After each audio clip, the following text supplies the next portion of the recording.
Dagoeneko konturatuko zineten gure katua oso azkarra dela, eta kalkulu asko egiten dituela denbora gutxian. Oraingo honetan, kalkulagailu simple bat egingo dugu. Eta guk bi zenbaki sartuta, katuak bi zenbaki horien arteko batuketaren emaitza itzuliko dugu.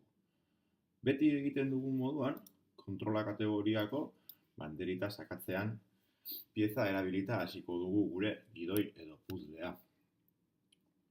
Ondoren, galdera egingo digu. Lehenengo zenbakia sartzeko eskatuko digu. Beraz, hemendik, galdetu pieza erabilita, sartu lehenengo zenbakia.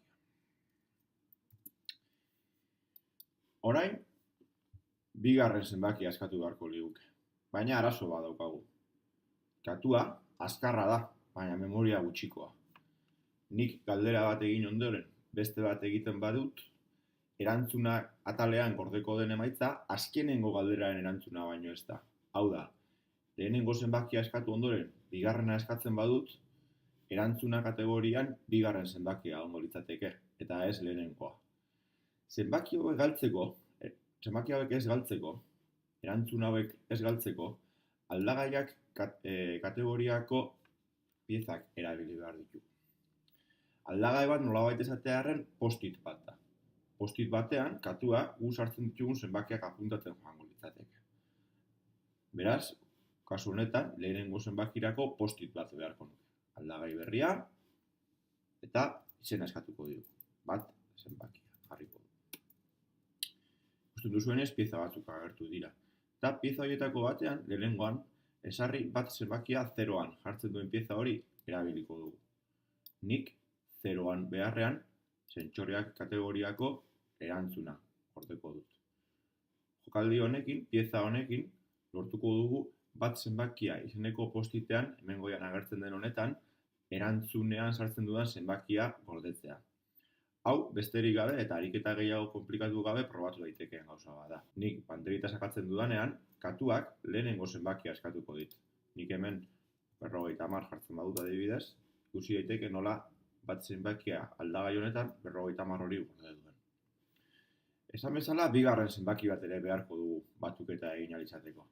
Beraz, zati hau bikoiztuta, sartu lehenengo beharrean, bigarren zenbakia eskatuko digu kasu honetan, aldagai edo post-it berri bat beharko nuke, bi zenbakia izenekoa, onartu, eta hemen aldatu beharko nuke eta bi zenbakia jarri.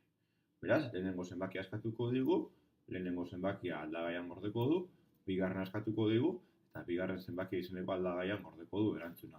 Hau, probatu egin daiteke, sartu lehenengo zenbakia, 11, sartu bigarren zenbakia, 22, eta ikusi daitekenez aldagaien balioak eguneratu egin ditu. Beraz, eragiketa egitea baino litzateke faltako. Batuketa bat egingo dugula esan dut oraingoan. Beraz, aukera desberdina daude, nik simpleena erabiliko dut.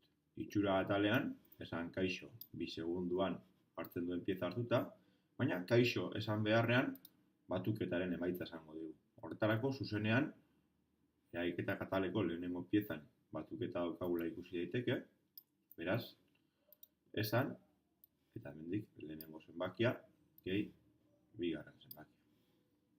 Hau, probatzen badut, sartu lehenengo zenbakia, 33. Sartu bigarrena, 44.